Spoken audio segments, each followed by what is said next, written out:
श्रीमान सिंधिया श्रीमान सिंधिया जिंदाबाद।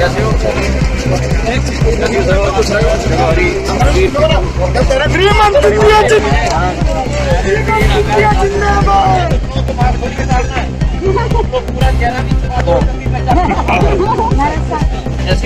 कितना कहीं जाऊंगा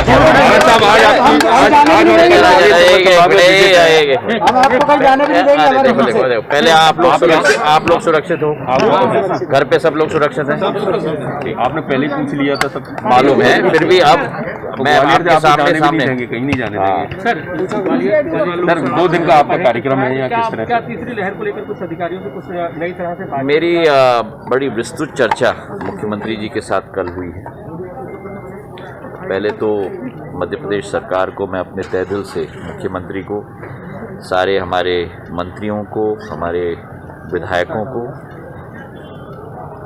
प्रदेश के भाजपा के कार्यकर्ताओं को और प्रदेश की जनता को और मीडिया को भी मैं तहे दिल से धन्यवाद अर्पित करना चाहता हूं कि इस विकट परिस्थितियों में जो दूसरी लहर आई उसमें जिस तरीके से सावधानी बरती गई सभी के द्वारा और ख़ास करके आप लोगों के द्वारा, जो आप लोगों ने प्रचारित भी किया, और इस वातावरण में हमारे कोविड वॉरियर्स और आपने जिस तरीके से जनसेवा भी निभाया है, मैं आपको तहे दिल से धन्यवाद अर्पित करना चाहता हूँ। अभी दूसरे वेव पर हम लोग ने काबू पाया है, लेकिन अभी भी जंग जारी है।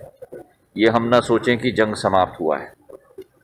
अभी भी हम लोगों को सावधानी बरतनी होगी, अभी भी हम लोगों को तीसरी वेव की तैयारी करनी होगी और इसका एक ही हल है अंत में, और वो हल है टीकाकरण। तो मैं आपसे भी निवेदन करना चाहता हूं कि इतने चैनल्स यहाँ आए हैं, आपके चैनल्स के द्वारा भी टीकाकरण का उत्साहवर्धन करें, सभी को एक ऊर्जा प्रदान करें कि टीका ही एकमात्र अस्त्र है और शस्त्र है इस वायरस के विरुद्ध। बड़ी विस्तृत चर्चा कोविड पे भी हमारी हुई है और कल का कार्यक्रम भी है जहां 5 या 6 एम्बुलेंस मैं अपने तरफ से भी दे रहा हूं सारे जिलों को। ये फुल्ली इक्विप्ड एम्बुलेंसेस होंगी जिस कार्यक्रम में आप लोग भी आमंत्रित हैं। उसी के साथ कई जिलों में ऑक्सीजन प्लांट्स भी लग रहे हैं। तो चाहे मैं हूं, चाहे नरेंद्र सिंह जी हों, चाहे शिवराज सिंह जी हों, हम सब अपने अपने स्तर पर कोशिश कर रहे हैं कि जो भी तैयारियां तीसरी वेव के लिए भी हमें करनी होगी, संयुक्त रूप से हम लोग मिलकर कर रहे हैं। और इसमें मैं ये एक ज़रूर बात कहना चाहता हूं कि इसमें राजनीति हमें नहीं लानी चाहिए।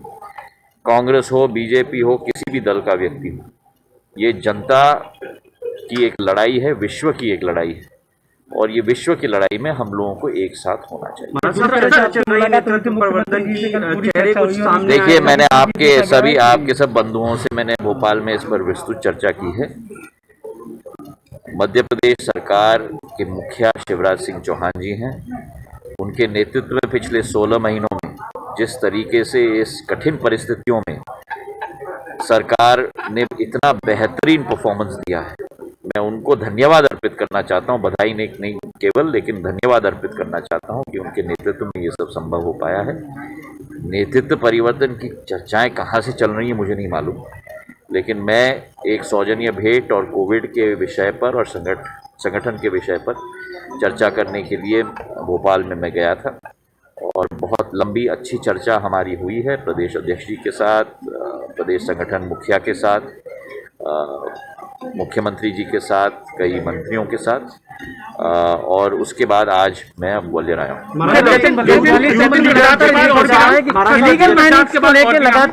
चार लोग के बाद और भी नाम बीजेपी में, अब मुझे सचिन पायलट नहीं देखिए जितिन प्रसाद जी के बारे में मैंने बहुत कुछ कल कहा है भोपाल में।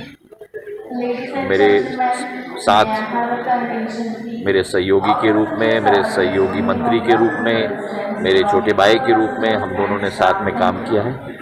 उनका मैंने स्वागत कल किया।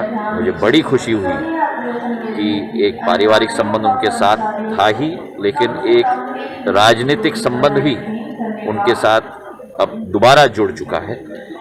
एक ऐसे दल में उन्होंने प्रवेश किया है जिसके मुखिया प्रधानमंत्री नरेंद्र मोदी ने भारत की ध्वज को एक नया यश और कीर्तिमान विश्व स्तर पर दिलवाया है। हमारे राष्ट्रीय अध्यक्ष नड्डा जी, गृह मंत्री अमित शाह जी के नेतृत्व में पूरी पार्टी एक साथ मिलकर अग्रसर हो रही है देश के विकास और प्रगति के लिए, और मुझे विश्वास है कि जितिन प्रसाद जी का भी बहुत बड़ा योगदान रहेगा। उनमें बहुत क्षमताएं हैं और उन क्षमताओं का प्रयोग पार्टी पूर्ण रूप से करेगी। पिछले कई दिनों से आप भी मुद्दा उठाते रहे हैं, लेकिन श्रद्धा पांडे है लगातार उस पर हमले हो रहे हैं। SDM है फॉरेस्ट, लगातार उस पर हमले हो रहे हैं। 1 दर्जन से आपने अभी मुझे सूचना दी है, इस पर फौरन तहकीकात होगी। जरूरत है तो मैं मुख्यमंत्री जी से भी बात करूंगा, प्रशासन से भी बात करूंगा। जल्द से जल्द तहकीकात होगी, क्योंकि अवैध उत्खनन के खिलाफ मेरा झंडा सदैव बरकरार रहा है और इसका समाप्ति करना, इसमें 2 पहलू हैं। जिन लोगों ने सरकार के साथ मसौदा पे हस्ताक्षर किया है और सरकार को रॉयल्टी दे रहे हैं, उन लोगों की रखवाली भी होनी चाहिए, क्योंकि सरकार को उसका पैसा भी मिल रहा है। पर जो अवैध उत्खनन कर रहे हैं उनके विरुद्ध सख्त से सख्त कार्रवाई होनी चाहिए। और ऐसे भी कई लोग हैं जो एक अग्रीमेंट के तहत सरकार के साथ उसके पहल में कभी कभी अवैध भी हो जाता है, उस पर भी सख्त निगरानी होनी चाहिए। महाराज साहब, एक मेरा सवाल है छोटा। ग्वालियर में जितने नर्सिंग कॉलेज थे वो बड़े अवैध साबित हुए, कहीं कोई व्यवस्था नहीं मिली। स्वास्थ्य विभाग ने उसको फिर परमिशन दे दी और नर्सिंग कॉलेज चल रहे हैं।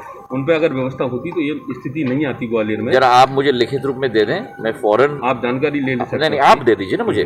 देखिए, आप भी तो जनसेवक है ना, आप लोगों के सुझावों पर बहुत बार मैंने काम किया है। लगभग 143 है चंबल संभाग में, और जब आप होता है इसलिए मैं कह रहा हूँ ना, आप आवेदन नहीं, आप लिखित रूप में मुझे सूचना दे दीजिए। सुन लीजिए ना, उस पर पूरा लिख के मुझे दे दीजिए। उस पर कार्रवाई करना सरकार के द्वारा मैं मंत्री जी को कह दूंगा। ये नहीं हो क्या रहा है, जैसे कि एक नाम से नर्सिंग होम खुला है, उसको नोटिस दे दिया, बंद करके दूसरे नाम से उसी बिल्डिंग में फिर खुल गया है, फिर वो नहीं होना चाहिए। बिल्कुल, आप बिल्कुल सही कह रहे हैं। अगर वैसा हो रहा है तो अगर मैं कंपनी के रूप में कार्य कर रहा हूं और मेरी गतिविधियां गलत हैं और उसे बंद की गई और फिर मैं ख कंपनी के रूप में उसी को करूं, तो वो तो गलत है ना। कल तक आप बिल्कुल लिख के दीजिए मुझे। कल लोटस था, लोटस का लाइसेंस देना सुबह लग गया सारा का बोर्ड। वही तो आप मुझे दे दीजिए। एक क्वेश्चन बहुत बहुत धन्यवाद।